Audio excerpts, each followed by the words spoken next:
everybody. So last week I posted on Instagram and Facebook and Twitter asking you guys if you had any questions for me. Well, you did. So I will try to keep this short and sweet.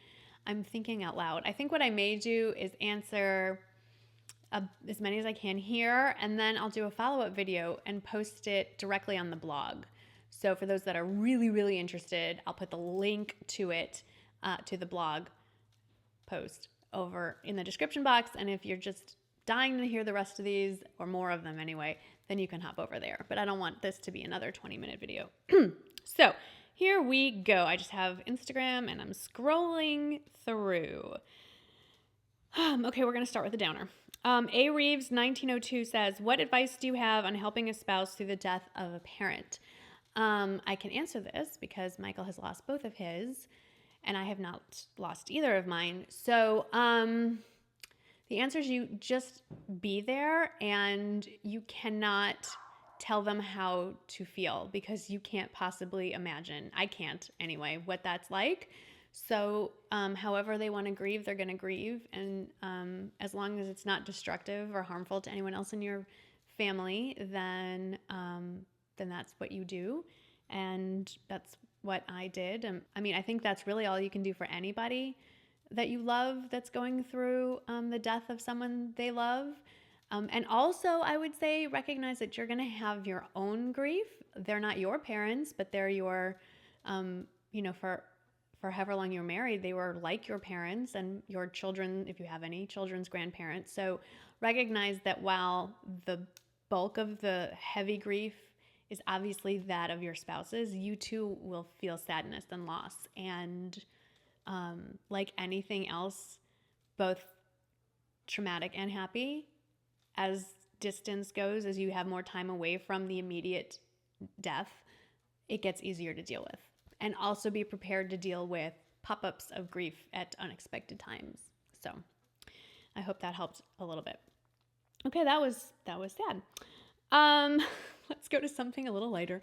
Woo Gymnast with a lot of numbers asks, what is your advice for couples getting their first dog and don't know about training? Educate yourself first before you get the dog. It's not it's not the same as having a child, but you are responsible for life. It's not a toy, and you need to take the time to educate yourself. There's so many resources out there that are free on the internet, books. I've talked about The Art of Raising a Puppy by the monks of New Skeet. That's very old school.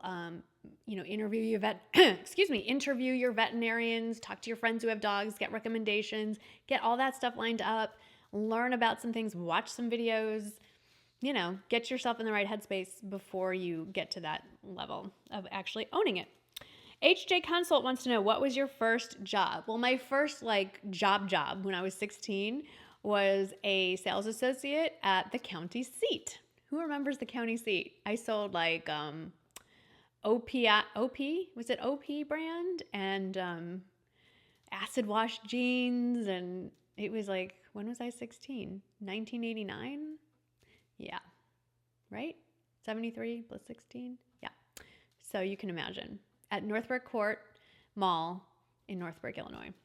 And then my first real job out of graduate school was I was a reading specialist for grades K through 3, primarily first graders and second graders though, in the Barrington school district. And I was between two schools. I've spent half the day in one school, and then I would eat lunch, usually in my car, and then spend the other half of the day in another school in the district. M. Rayleigh says, any fun vacations for summer? Yes, Michael and I are going to go to Pebble Beach for a few days as our couple-only celebration of our 20th wedding anniversary. More than a few days. And then the family celebration of the 20th anniversary is a family cruise to Alaska in July. So yes, I will be vlogging that, both things. So you'll get to see that too. And how is Shane doing? A lot of you asked, how is Shane doing? So first of all, thank you so much for even caring. So I really appreciate that. He's doing amazing, great. You would never know anything had ever happened. Obviously he takes medicine every day and he has a different diet than he did 6 months ago. But other than that, he's gained back all of his weight and then some. He looks amazing. He feels amazing. He's symptom-free. knock on wood, we are really feeling blessed. Okay. Pickle Road asks, favorite go-to date night outfit makeup. So here's my feeling on this one. For date night, are you dressing because you want to feel sexy or are you dressing for your date? So I personally feel it's got to be a mix of both, because if you don't feel it, then you're not going to project it. You know what I'm saying? So regardless of how Michael would like me to dress, I'm sure I know exactly how. One of his favorite outfits on me and one of my favorite outfits to wear are jeans, heels, and a kind of sexy top. Like this one. It's not that sexy, but it's kind of low cut. It could be a little lower cut. So this and a pair of jeans. It doesn't have to be tight jeans. He likes a pair of flare jeans on me. And then, Mike, I would put my makeup on the way he prefers it because he's the one looking at my face for the date night, which nicely fits that it's the way I like to wear it. I don't know if one came before the other, but and then lipstick that's good for kissing, so not red lipstick. Lil Amy Girl says, what YouTube trends do you wish would go away and why? I can't think of any trends off the top of my head that I'm not enjoying. I wish trolls would go away, but it's like wishing the sun wouldn't rise. QA in the moment asks, tell us your story about starting YouTube and tips for someone that wants to start a YouTube channel. Do you find support to grow your YouTube channel in San Antonio? Okay, well, really quickly, for those that don't know, I started as a fan and then it progressed into making my own channel. I watched YouTube videos like everybody else does for about a year and found myself learning a lot of tips as you do. And I found myself talking to random strangers like at Sephora or in the makeup section at Target, telling them not to buy something or to buy something. And it was Michael who kind of politely suggested to stop attacking strangers and maybe just make your own videos. And so that's how that came about. And it'll be 7 years this July. So that's kind of cool. And then as far as tips go, that's like a whole other video. But as in anything else, know your genre. So learn your way around a camera, learn your way around YouTube. Find someone else's style that you enjoy and like kind of have an idea of how you want your videos to look, and then just have fun. Like, don't take it too seriously. We're talking about makeup and clothes. We're not brokering world peace or, economic trade deals. So make sure you're having fun with it because, that's really all you can do with this. Maggie McDonald 2, what do you miss about Illinois? Lilacs. I miss lilacs, and I do miss a good library system. Nothing against San Antonio Public Library. They're doing the best they can with the resources they're given, which I feel aren't enough.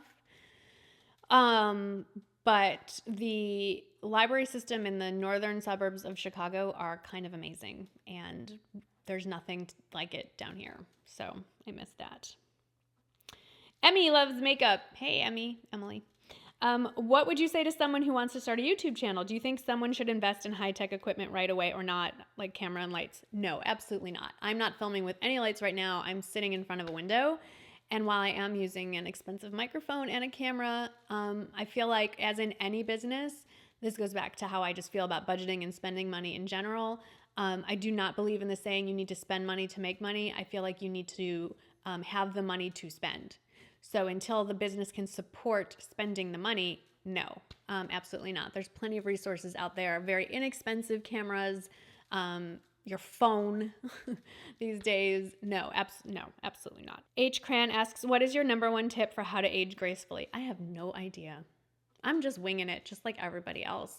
So I could come up with a very flippant answer, like keep breathing. But honestly, I just embrace where you are. It's kind of been a saying we learned as young military wives was bloom where you're planted. And I kind of have expanded that to all aspects of my life. It's like, I'm not going to look back and wish I was still 25. Oof. I mean, I enjoyed being 25, but I don't want to be 25 again. And I don't want to be 60 yet either. I'm sure there'll be fun things to do when I get there, but I'm going to enjoy 44, which is what I am right now. So I think that's probably a great way to go through life is, you can enjoy your past. You can appreciate what was great about it. You can look forward to the future as well, but you should really enjoy the moment and where you are right now. Because if you keep looking back or forward, you're going to miss this.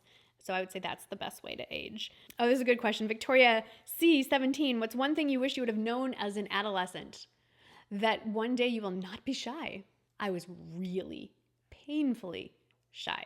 Can you believe that? It's hard to believe. I was. Jamie Block says, what advice do you have as a mom of boys heading into adolescence? Keep your sense of humor.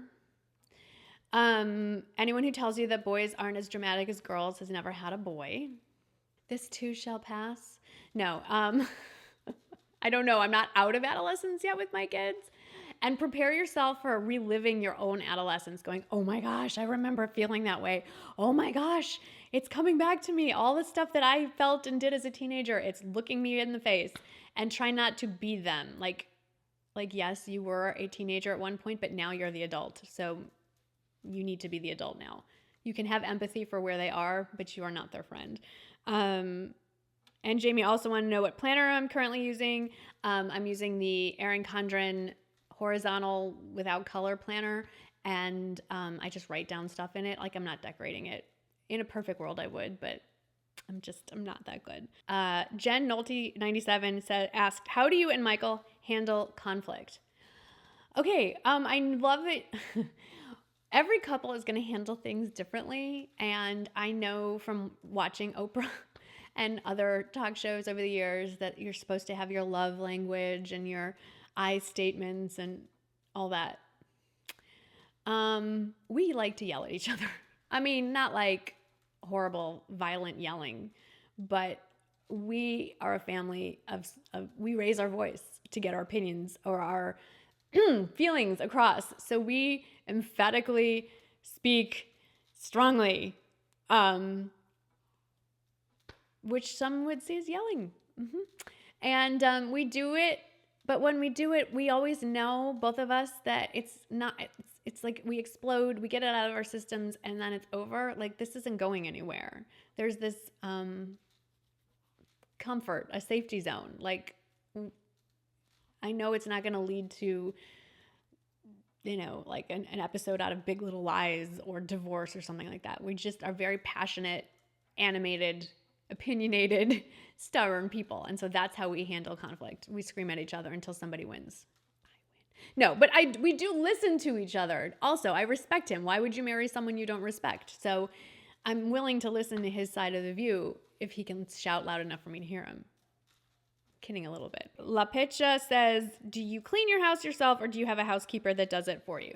I don't have a housekeeper. I have like a team. I have a cleaning crew that comes once a week. It's usually 4 women who come like a tornado and clean top to bottom, actually in that order, every week, once a week. And that's been happening, I think it'll be 4 or 5 years. It'll be 5 years this fall, the same crew.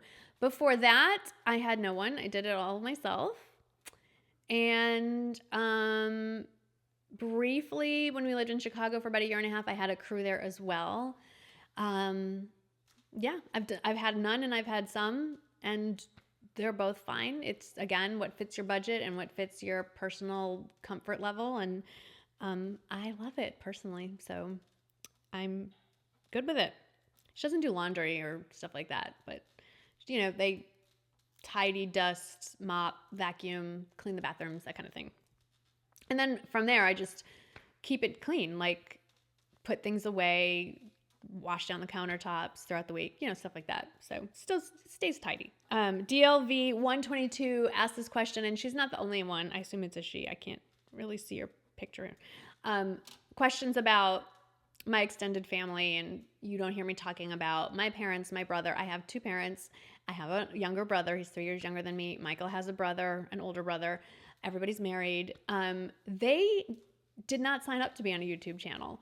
So, and as you know, if you are a longtime viewer, neither did my husband or my kids. It took a while to get everybody willing to sometimes be on camera.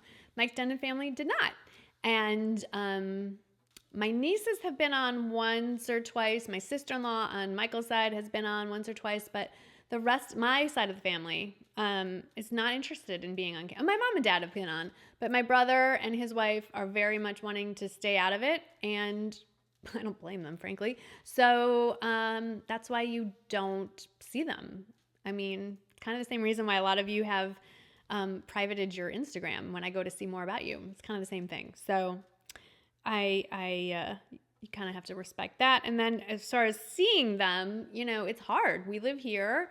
They're mostly in Chicago. My parents now have retired and they're in Las Vegas.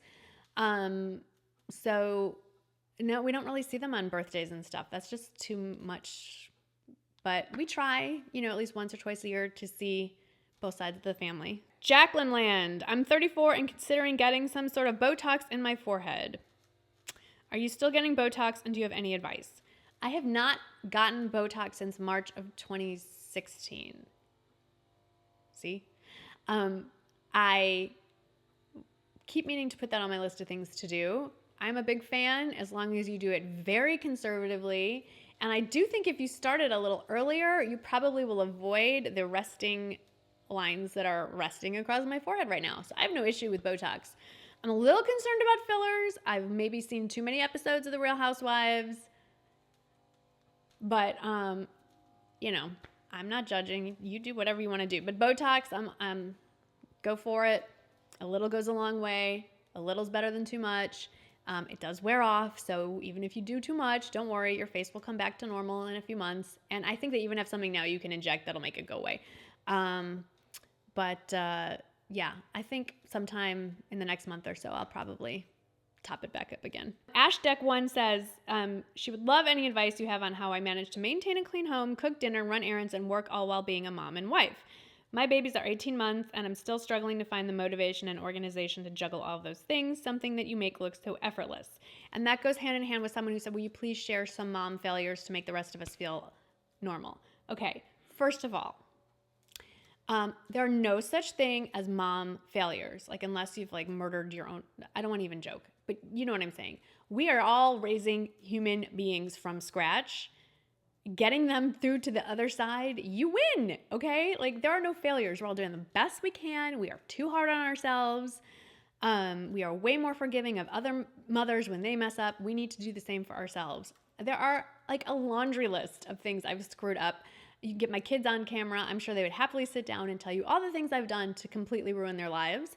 I can think of a few off the top of my head that I'm not willing to share because it's not so much a reflection of what I've done wrong, but things that my kids have, been dealing with that maybe they don't want me to share with the entire world.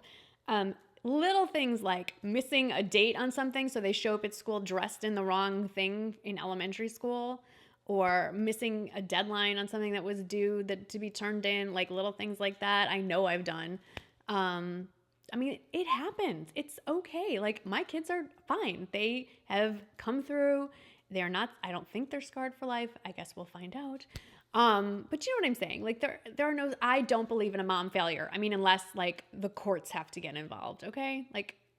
If the courts get involved, fine. I'm being a little tongue in cheek, but what I mean is, and I hope you understand, it's all good, guys. Give yourself a break. As far as keeping it all together and doing it all, I did not do this when I had little kids. Remember? My kids were in school all day long when I started making YouTube videos. And let's remember, when this started, I was uploading once a week or something. It was so haphazard, nothing like what's going on now. So if you want to compare me to me with kids, I wasn't doing all of it. Now, I was more organized than some on some levels, but I didn't have meals planned. There are moms I know who got the meals planned. The house is perfectly decorated. They get up, the house is spotless every day. All the laundry's done. No, that wasn't me. I did everything I could to the best of my ability because I was a stay-at-home mom and that's my job. So that's how I looked at it. But to the best of my ability that my family was comfortable with. I am not a ironing sheets, perfect, decorating person. So that's not where my energies went. But were there days when our playroom's upstairs, were there days when I turned the PBS TV station on, took the toys out, locked the baby gate so they couldn't get out of there, laid on the couch and prayed to God for Michael to get home from work soon before I died from my migraine headache? Of course. When they were like toddlers? Yes. I mean, that's okay. It's okay. Like, cut yourself some slack, I guess is what I'm trying to say is, it's okay. If dinner is toast and milk and maybe a piece of fruit sometimes, are the kids alive and dressed and bathed? Good. You got something done. I guess that's what I'm trying to say. Cut yourself some slack. It's going to be okay. Especially when they're itty bitty like that. That's a lot. It's a lot. Yeah. And if anyone tells you that it's not that hard, then you leave the kids with that person and you go leave for the day. See how that works out. Okay. And then we are going to end with a funny one. Becky Nelson. Hey, Becky, 52 says, do you still track Jake on Find My Friends, or is college the cutoff? She says whenever she checks to see where her daughter is, she thinks of me and Michael suggesting it. Jake, if you're still watching, could you please? No, he knows. Yeah, I mean, I know it's there. Technically, he is still on Find My Friends. How often do I actually see where he is? Like once a month, maybe.